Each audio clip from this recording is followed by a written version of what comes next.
simultaneously pulling forces out of Germany. The contradictory moves left NATO allies struggling to answer a basic question. What exactly is Washington's strategy in Europe right now?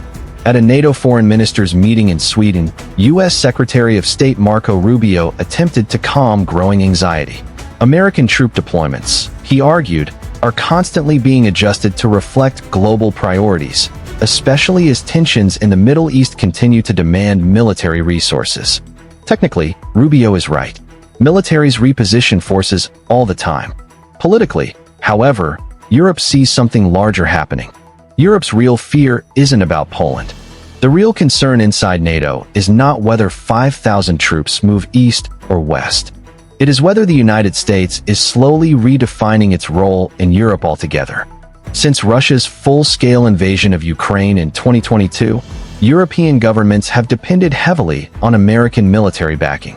U.S. troops stationed in Germany, Poland, Italy, and the UK became more than just military assets.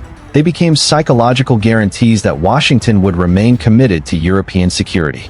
Now, under Trump's renewed America First doctrine, that guarantee suddenly feels conditional. And Europe notices the pattern. Trump has repeatedly criticized NATO allies for relying too heavily on U.S. protection while underinvesting in their own militaries. At the same time, frustration inside Washington has grown after several European countries refused to fully support U.S. actions during the recent confrontation with Iran. To many European officials, the troop reshuffling looks less like military planning and more like political messaging.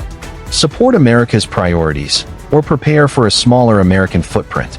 Poland wins influence while Germany loses leverage. The contrast between Poland and Germany is especially revealing. Germany remains America's largest military hub in Europe, hosting more than 36,000 active-duty U.S. troops. Yet relations between Berlin and Washington have become increasingly tense, particularly after disagreements over Middle East policy. Poland, meanwhile, has positioned itself as one of Trump's closest European allies.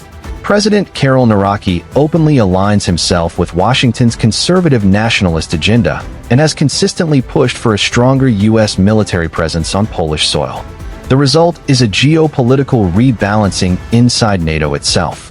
Eastern European countries closer to Russia are gaining strategic importance, while traditional Western European powers are discovering that access to American protection may no longer be automatic.